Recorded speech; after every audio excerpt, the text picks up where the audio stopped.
those who want to protect their data, like you said. My name is Swami. I run a small software analytics company, data analytics company.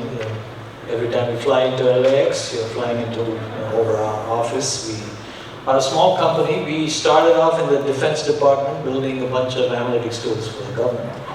And then we noticed that business is becoming more real-time. We used to think of real-time and kind of decision support tools as largely government things. Now we find all businesses are sort of real-time and they need to make decisions fast and stuff. And so that's the space that we're in. I have a past as a network security guy. That's one of the reasons I'm supposed to be moderating this panel. We were one of the people that invented the first defense against denial of service attacks, the kind of attack that happened on the 26th. Now, one of the reasons I'm here and not on some island is that that market never emerged as a standalone market. So we had some patented products there, but those products got merged into, routers and things like that. So that market never emerged. So we used to make appliances that did denial of service attack defenses. We had attack attribution methods and so on. So I have a past as a network security specialist, but these days I'm in the data analytics space doing various types of solutions. We have a pretty good panel here. A couple of the people did not show up, but that gives us more time to allocate to the two experts. How many of you have already gone through something like, let's say, identity theft? Nobody here? Maybe you have to have a name like mine. I always thought you had to be Joe Smith or somebody before they stole your identity. Well, at one point, my wife and I, we were going through refinancing. This is even before the internet really became like a big thing, where people were doing all their banking and stuff online. And our identity got stolen because at that point, when we were going through refinancing, you're just faxing information to all sorts of phone numbers. You have no clue who they are. You think it's a bank or it's a, God knows, mortgage, something or the other, So you send your information and God knows, a few months later, my identity got stolen and $25,000 later I came to know about it. And, just a nightmare. So crime was not invented by the technology that we have now. That's something I want you to be aware of. What has changed is because of the availability of various points of vulnerability and so forth, this danger is now increased.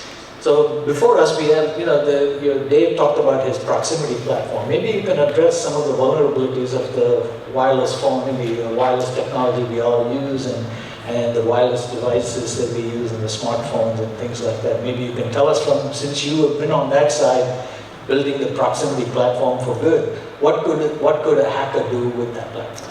Yeah, so all of us here that have laptops probably got on the Wi-Fi network of this space. And when you get on the Wi-Fi network at a coffee shop or in an office building that's not your own, a guest network, all that data that goes over the airwaves can be intercepted by someone. And it can be intercepted with a device that's really inexpensive. In fact, I've got a little one in my pocket here. It's a $25 computer that's battery powered. And I've actually had friends take some other devices, and your passports have chips inside them these days, and the credit cards, if you have one of the tap and pay credit cards, those are chips as well. And they don't do a good job protecting the data that's on those chips. So just like sending the Wi-Fi data between your laptop and an unsecure access point, you can grab data off your credit cards as well. So the best thing you can do to mitigate this risk is run software called a VPN. And VPN software is Virtual Private Network, VPN. And they can be very inexpensive. Some are free VPNs, some are $80 a year, some are $50 a year. What's cool about VPNs when you travel, you can watch Netflix from Europe when you're in London and you miss your Netflix. So VPNs act as a way to not only protect your data, but also mask your identity of where you're coming from. And if you have a corporation and you want to check to see what it looks like to load your website, maybe from France, you can use a VPN to do that as well. So VPNs have a lot of benefits outside of just protecting your data. But that's the best thing that you can do. So what we are seeing then, show me that device again. I want to touch one of these. I always heard about them, but Dave is a fun guy to be around and bring these toys. This kind of thing, right? The only thing stopping you from having your data compromised then is someone's morals. Their capability is already there. That's the important thing. I mean, anybody can get your data if they want to. And as you know, the world is not populated with just nice folks. So from just they have to be, for this type of vulnerability, they have to be near you. So they have to be in the coffee shop with you, or maybe they're the apartment above the coffee shop. Yes. And then sometimes people will put up an access point that looks like the coffee shop's router, but it's really their own coffee shop router.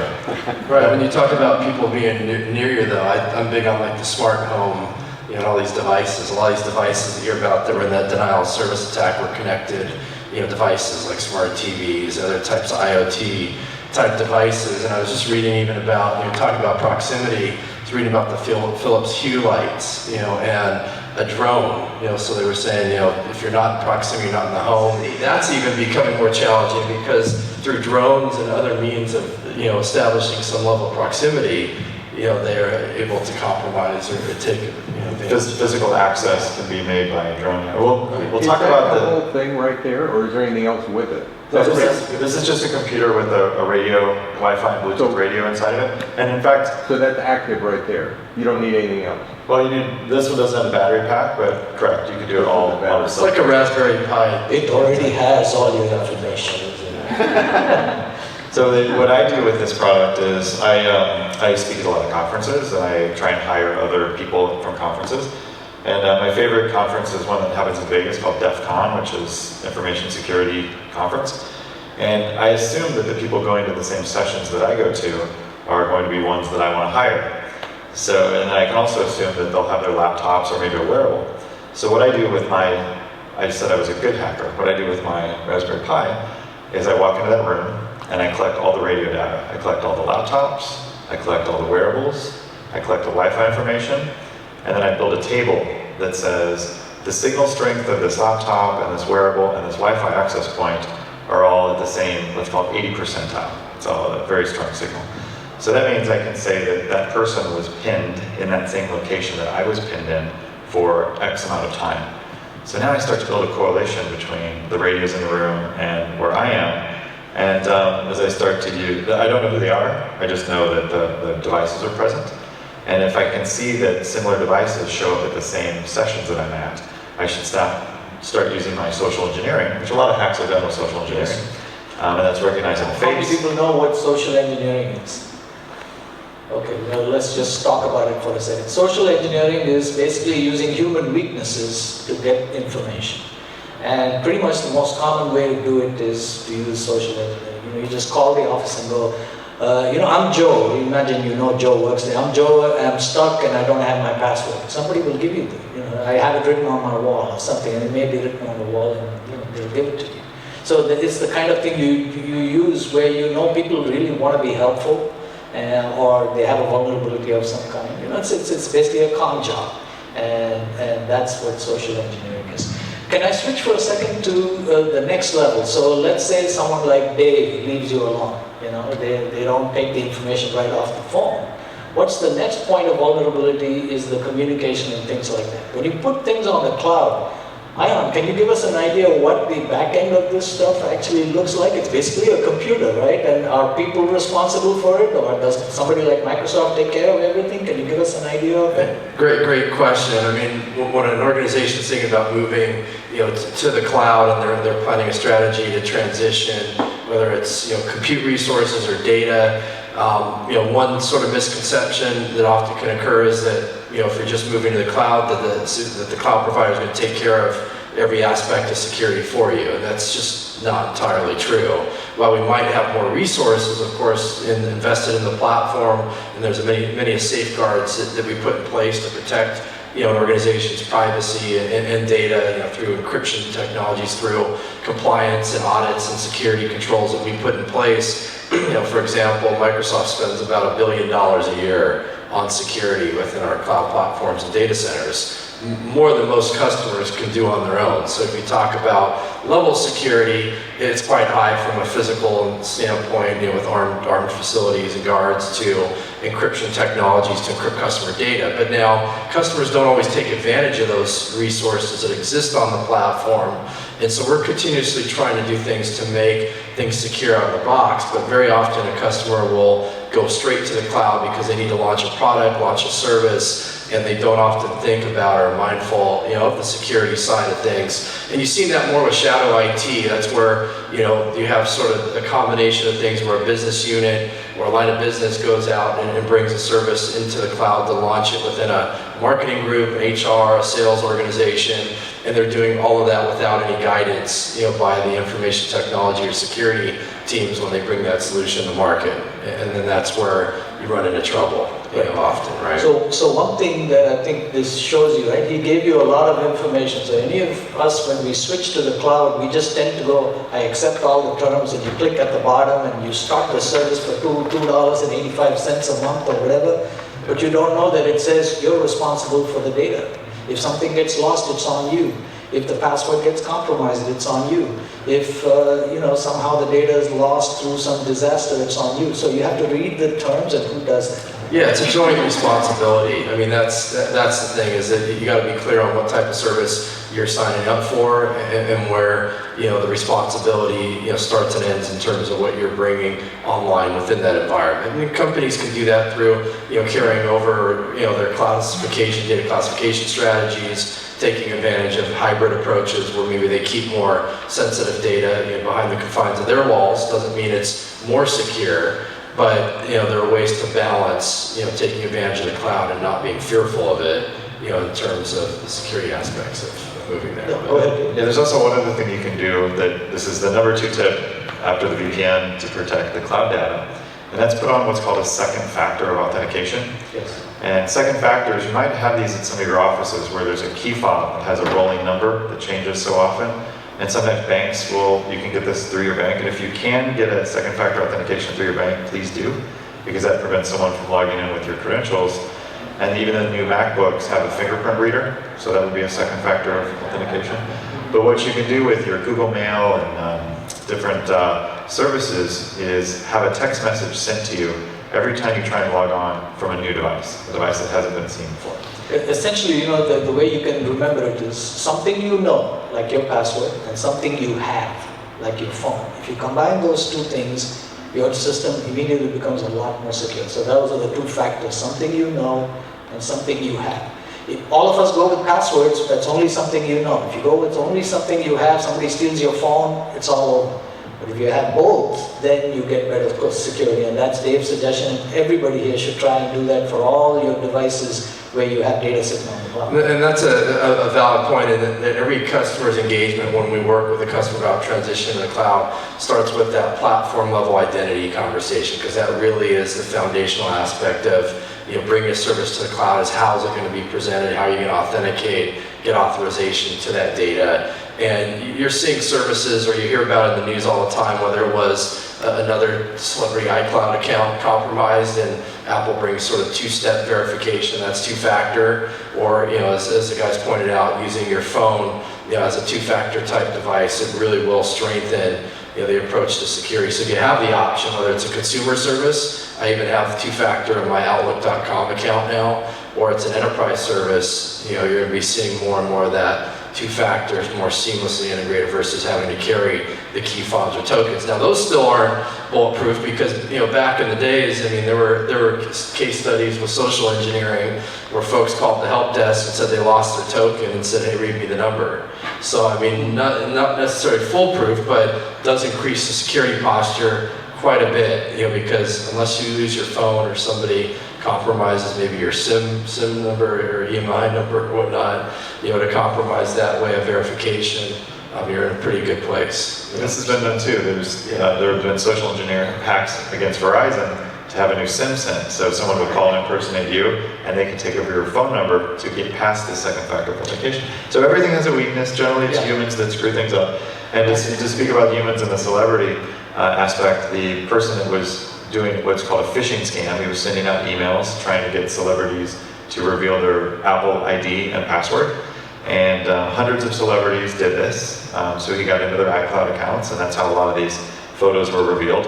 And he just got a mere 18 months in jail for this phishing. Of course, it wasn't a monetary theft, it was more of an invasion of privacy theft. But that 18 months, I think, is a little bit weak for some sort of Yeah, we had a talk by an FBI guy, and so he was the only guy in all of Southern California for cybercrime, for all of LA.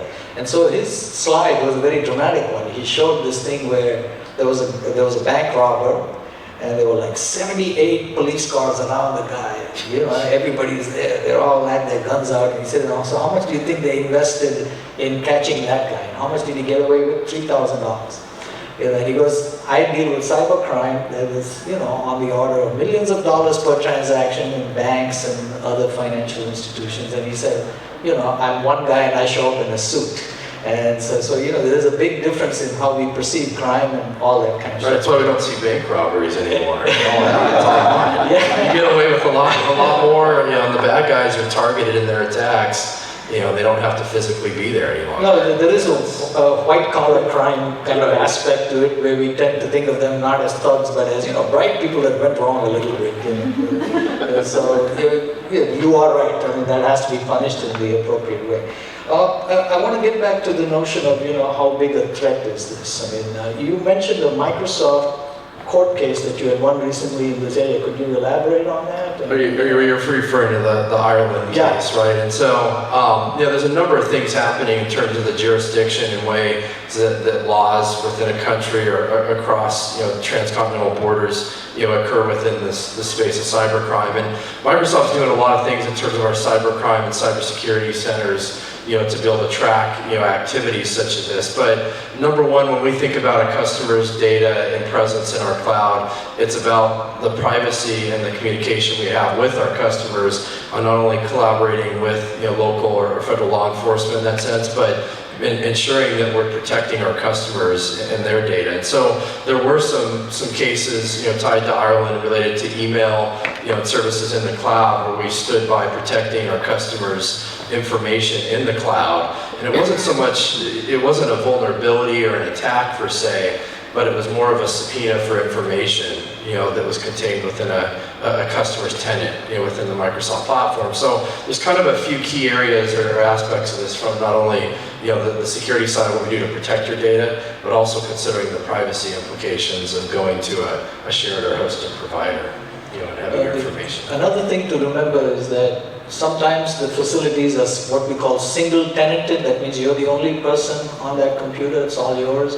And then sometimes for cost reasons, you might go to a multi-tenanted facility. Maybe you want to address that a little bit? Yeah, so I mean, as an example, you know, we do a lot of services in the commercial or enterprise space, and those are sort of our, you know, SaaS or software as a service platforms that are shared services models. So I mean, you get a value out of those platforms in terms of our scale and investment in the platform to get those services at a much lower cost. So I mean, those are often shared services, but within those platforms, we built our security model to isolate and segment out that data, so that even though you might be on a platform like Office 365 or use a platform that's offered in the cloud, you know, we do the best that we can to protect those platforms in terms of a layered approach to security, like I mentioned, that's often built from the ground up. So we had something several years ago called the Secure Software Development Lifecycle that went into all of our products. And so that's a big part of it. But in terms of what you do with the information in there, again, back to your point, if it's downloaded on a device and you're not protecting that device with a passcode or PIN code or two-factor, you put yourself at risk. And then we also have dedicated facilities. So for example, Microsoft works with, you know, Department of Defense, and we work with a number of aerospace and local agencies, even in the Southern California area, that require sort of ITAR compliance or certification. So we have dedicated or shared facilities based on what a customer's need is, and those dedicated facilities, yes, they come with a cost, but that data is much more isolated and meets, you know, government or federal, you know, requirements in terms of how we isolate the environment. But so the famous case that Josh was referring to, Dropbox essentially compromised about 68 million people's passwords, and so now, you know, their stuff was you know, compromised, and the data was taken out of the organization. Anybody know how that data actually gets into the hands of the, you know, have you heard of the dark web? You know, there's a part of the web that basically you can only get to with special tools. They're out of range of the Googles and stuff. When you do a Google search on this stuff, you're not going to find it. So it's kind of like the dark side of most cities where the transactions happen. So how the hell will you know where to go to sell your stolen data, or how do you know where to go sell stolen jewels? It's not advertised, right? So, you have to know where to go, and so someone has to tell you, go there, and so it's kind of like this dark side. So, along those lines, do you know of any famous cases or anything that you could say, the degree of the threat? I mean, well, I was with the security guy once, and I told him, I haven't been hacked, and so he said, it's only because you're not a big enough target. Or you don't know you've been hacked. Because it's over That's 260 days or so is the average an organization goes before knowing they've been compromised. So if you haven't been, it's just a matter of if and when, or it may have already occurred, is the statistic. Right. I mean, I think what protects most of us is that we're not significant enough to be targeted. Right. But if you become a political figure or a celebrity or money-wise, you're in that high-profile area, I think then your chances of being caught up in that net are higher. And if any of you shot at Target in the last few years, Target was a massive breach, and that was because they didn't do what's called air gapping. And what an air gap is, it's a physical separation between computers and the internet. And the hackers climbed onto the roof of Target stores and got access through the heater and air conditioning network system. And then that gave them access to the store, and they were able to plant viruses on the store point-of-sale computers and for there replicate out. So air gapping is the third thing that you can do. And if you watch shows like Mr. Robot, sometimes they talk about things like an air gap computer, but then they put them on the internet, so it's kind of a misnomer. But an air gap machine is one that, like a device that you might want to do your corporate taxes on, and it's a computer that never goes onto the internet, as long as it's in doing that very specific role within the organization. Yeah. I have a question. So today, everyone talks about the connected home, and most of our devices at home are on Wi-Fi. So what's the best way to keep those protected? Because you hear all these stories that someone was talking to the baby through the camera. That's right, yeah. So the fourth thing you can do to protect your IoT devices is use a password that's a phrase. Don't use a single word password. Say like, my favorite color is blue, or my dog is named Rover. And what happened just a few days ago with this distributed denial of service attack, which it didn't really shut down the internet, but what it did is it shut down the servers that tell you, as you type in twitter.com, the DNS, the name servers were all being hammered by attacks from web cameras, set-top boxes, refrigerators, anything that's a kind of an IoT thing. So there's not a lot of those now, but as we get to have more Philips Hue lights and Sonos speakers in our house, all of these are running little servers. And those little servers, if you have a weak password on them, act as, when you bring all these together, and with 500,000 of these, they act as a massive, what's called a botnet. So it's like robots hammering away. And this server, the compromise was called Mira, and Mira was running on just under 600,000 different devices, but it created tens of millions of attack packets flooding the servers that tell your ISP, your internet provider, where to go on the internet. So if many of these were because the default password for all these devices would be like Linksys, or Netgear. The most common password is what? Do you know? So word It's password. password. The word password. Celebrity hacks work because most of the time they would try password and it would work. We need brighter celebrities. That's what. But then on election day, Mira Network is supposed to hit again, causing you to not be able to go to web pages. It should not hack the voting system because that's it's called an air gap system as well.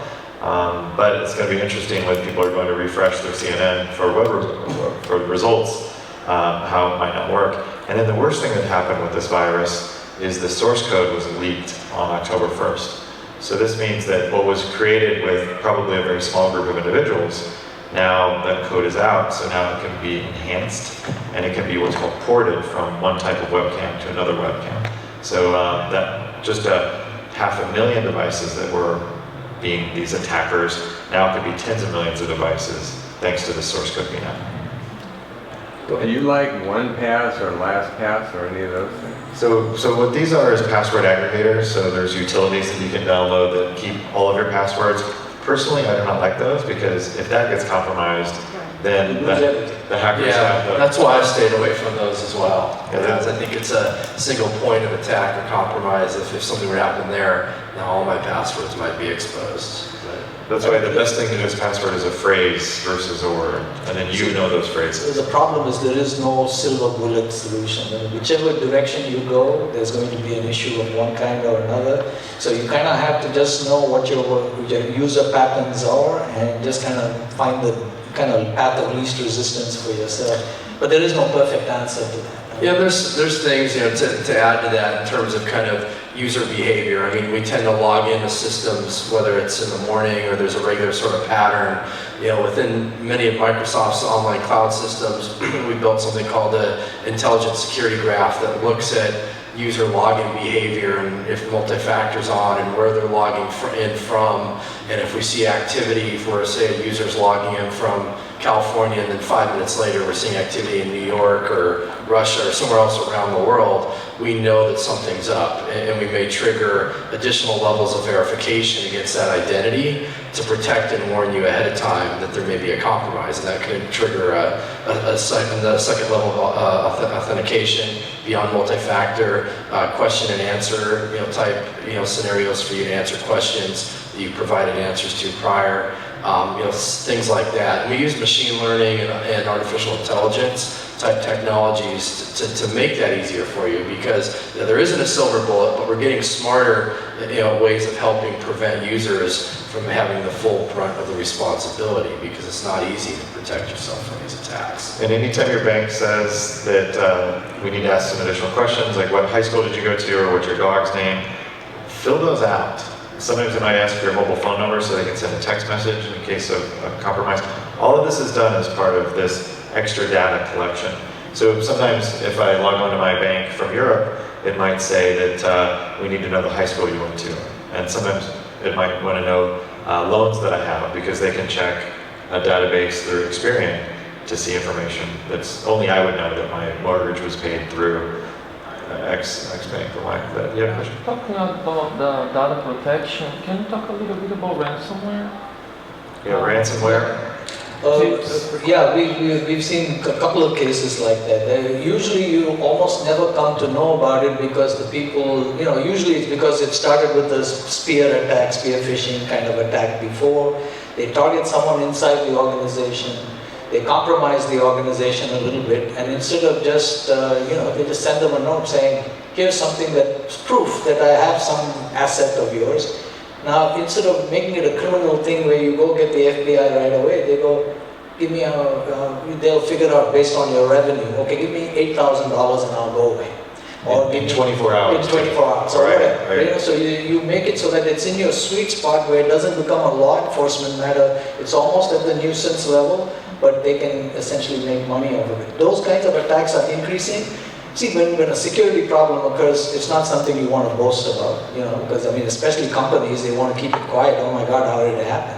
And then the second thing is, you know, you want the problem to go away. And so a lot of people are paying the ransom, so it's actually, the reported cases are lower than the actual number of cases. Right, and they may have not done anything to even prevent it moving forward sometimes when they keep it under the covers. But, you know, we've been brought in, you know, to different scenarios where customers have experienced that type of you know, breach or ransomware type scenario, and very often it started with some type of an email that had some type of a link, you know, to some malware or resource that got infected on that user's machine. You know, and a simple thing to often do, and this isn't completely perfect, is, you know, hovering over links and carefully clicking on suspicious emails. You know, and sometimes there's software that you might have in place at your enterprise to help protect you against those scenarios, or email or gateway filtering solutions that you have in place. You know, like we have a number of those that look at the links and actually test them, but attackers have got smart. They can go behind the scenes and kind of redirect and change the target of those links, so they might send an email that looks valid to you, and then they send me one that has a different link. And you might tell me, hey, click on that, you see the pictures from the company party, and I click on it and it takes me somewhere different, and I get infected. And then that triggers off a, you know, set of, you know, credentials that maybe were exposed, or other elevated ransomware type attacks that become much more broader and much more expensive. in terms of their impact. Yeah, that brings me to the fifth thing you can do, which is instead of clicking on a link, like if your bank sends you an email, we need more information, or mine, Citibank, they have a secure message center. And in all these emails they send me, they say, click here to go into the secure message center. Well, I never click on those links from email. I always go to the citibank.com site on my own, and I make sure I type it in right, because sometimes people can own a misspelling of that name. And that way, I get the alert via email, but I only go through typing in the name manually. Yeah, I used to, in my email handler, I used to try and hover over the thing to see what the address is that pops up. And then my new Windows 10 laptop is extra jumpy about clicks. So, sometimes hovering turns into a click before you know it. So what he said is very true. If it's coming from a bank or an institution don't use the convenience of the link they give you. Go to the site and log in. Your message center will still have, what you need to see. I mean, these guys are a lot smarter too with the spearing and stuff. It's not like the old Nigerian bank thing or, there's like... I remember getting the faxes way back when with the routing numbers to put your bank info down. They would come in through fax, and now you see those, take different forms over the years. But, I always used to wonder, what happens if you're an honest banker in Nigeria? It's like, what do you do? It's like, and then you have this issue of, that just being able to trust what you see in front of you is not a good idea. It's always better to kind of go to the institution is the web address and start over again. So let me start going, we kind of have the folks scared enough of what they need to do. Let's think in terms of if people need to, how many of you already have some data sitting in one way, shape or form? I mean, if you're using do you have any corporate data there? I mean, do you have any data that matters other than your personal data? Okay. Because if you're thinking of putting your marketing data and other sorts of things, I thought it's useful to think in terms of, would any of these security problems, what is the kind of due diligence that a potential customer should do? Because there is a fair amount of stuff they have to do to give you the proper requirements that they have so that you can recommend the appropriate technological solution. Yeah, I mean, absolutely. I mean, the most important thing, and why my role even exists at Microsoft from an architect perspective, is to work with organizations on a strategy, to adopt the cloud, and consider the types of services they're going to be consuming and what we can do to put in place in terms of safeguards. So, anytime you're going, to the cloud, you want to think about what types of resources you have available to you, whether that's encryption of the storage mechanism, whether it's encryption of data in transit or at rest, as I mentioned, right? So that might be as simple as SSL encryption for a website or resource that you're doing a transaction on, but also you want to be able to protect data potentially at rest that's in a database or in a data store. But I don't think there's any silver bullet to it. It all boils down to carefully take a step back, understand the platform you're adopting, and what that cloud vendor makes available to you to protect your data. Where are they storing your data? What are some of the compliance and certifications they currently contain? Do they have a SOC 1, a SOC 2 compliance report that they can provide you? Any sort of recent audits? Any of the big cloud providers will provide you that information, and will always be looking at ways to tighten and increase their security posture. They can even provide you mechanisms often to perform certain types of audits or penetration tests to ensure you're secure. Something we've recently even been doing was with our Azure Security Center was have a way for customers that aren't as familiar with security to see is the resource encrypted, does it have auditing turned on, does it have these security mechanisms in place that often aren't turned on by default as the customer using them. So to make that kind of a clear, visible, stance, red, yellow, green in terms of status, to have some visibility in terms of configuration. I don't know if you want to ask. So essentially what I'm trying to get across is try to get educated about your own requirements as much as possible, so that by the time you go to him, and particularly before you sign anything saying you buy something, he's extremely motivated to satisfy you. So make sure that you ask all your security questions. Make security an important aspect of the conversation, because you've seen here, you could easily get compromised. So have a strategy. If the computer is sitting in your corporate environment, in your own office, you tend to think it's okay. And now it's out of sight, out of mind kind of thing, but that's the wrong thing. If the data is there, it's yours, you own it, you need to think about it like that and start talking. Yeah, and it's worth the time and investment because, you know, if you're marketing or building a solution that you're going to extend into the cloud, the repercussions of damaging the corporate image or your personal brand or image can oftentimes not even be recoverable. You know, they say a lot of breaches often have a price tag of upwards of $1 million plus in terms of recovering from such an attack, whether it's lost customers, whether it's the information or legal fees or challenges you're going to face down the road. The investment in terms of building a solution securely far outweigh the outcomes of not doing so. So, I mean, it's always something incorporated in the thought process. And the big thing that we heard there was audit, right? So there's SOC, which is security ops. What's the acronym? For SOC 1 or? What's the acronym stand for? SOC. So it's like it's a Security and audit compliance, or security organization compliance. okay. So that would be what a provider would have, but also for your own entity, you should hire someone to do a security audit on your own. And I'm an advisor for a group called Hacker House, and Hacker House will come in and do security audits as well, and see how your own, whether it's a physical audit of your doors or a digital audit of your firewalls and cloud strategy, and even your internal storage. Right? Yeah. So, you know, basically be an informed consumer. I mean, not knowing something is usually not an excuse, especially if you have a company, you know, and you're collecting even little things like credit card information, phone numbers, emails, you know, all those things become really important, and if you lose them, then you do compromise yourself pretty badly.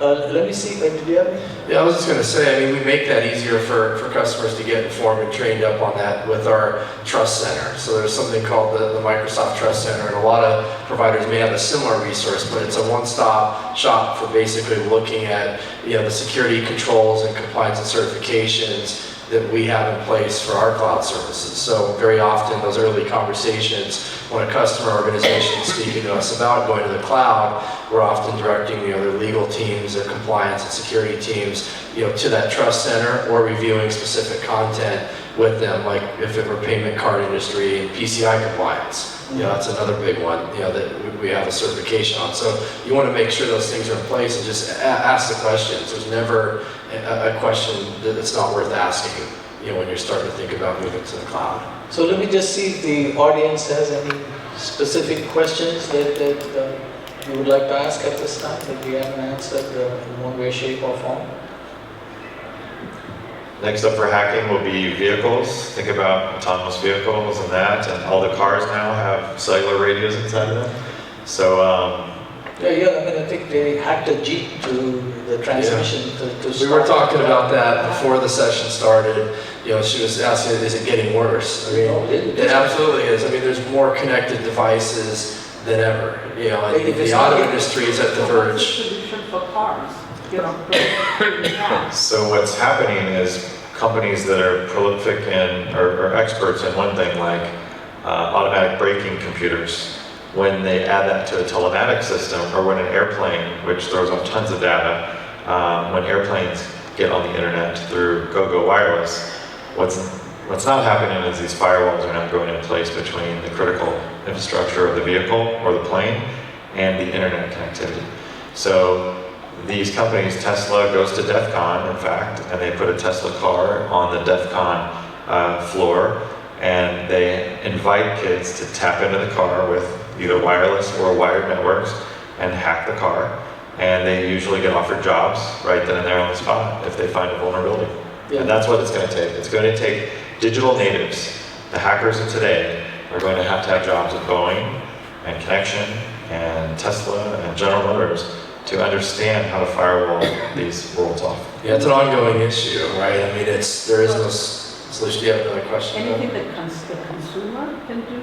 You can stop driving or drive a 70s vehicle. Right. So that's kind of what I was going to say. I mean, the auto industry has always been behind, you know, adopting, you know, technology, and now that they are starting to adopt the connected car, the in-car internet, you know, these different ways of sending telemetry data back and having that connected experience. These products weren't built with security in mind, and so they're having to go back and re-architect and bring experts in that can help protect, the driver, the occupants of that vehicle and the platform. And so I think it's going to be a journey. Everything that makes things more convenient comes with a security downside of some kind. Because it usually happens through connectivity or some other kind of feature that also, everything that you can use, the hacker can use. And so if there's a way to connect to your house, well, somebody else can use it. Or the way to connect to your vehicle, somebody else can use it too. Again, there are ways to handle this from an engineering perspective, but the moment you open it up, progress doesn't come free is the problem. And even some of the IoT devices, like there was a connected light bulb company, and that connected light bulb stored the password for the router in clear text, and I could attach to a light bulb, which you would think would just be a dumb object. I could connect to it from outside the house, and then I could read the credentials stored in that light bulb to then get onto your network. And once I'm on your network, I act as a live node there. So it's things like this that the IoT industry needs to grow up. And right now, this is very much in the infantile stage. And at my company, New Era, we've built a system to send the credentials outside of the Wi-Fi. So we send the credentials on a peer-to-peer basis using Bluetooth Low Energy. And now we can send those credentials in an encrypted secondary path. And even Woz was the co-founder of Apple with Steve Jobs, and Woz found vulnerabilities in the initial telephone system that he could blow a simple whistle that came inside of a Captain Crunch cereal. So this cereal box whistle was at the same frequency to take over the telephone network from AT&T. So this was, of course, in the 60s and 70s. But the AT&T network, it was running signaling what's called in-band, so in the voice channel. And when they moved that channel out of band for signaling, then they didn't have those vulnerabilities. So everything has been hacked, and everything will continue to be hacked. It's just a constant evolution of this technology. So just be careful. Long passwords, like you said, phrases, two-factor security, VPN. We've given you a bunch of little ideas that hopefully will affect your behavior and keep your cloud data safe. With that, I think it is digital wine time. So let's stop here and thank you all.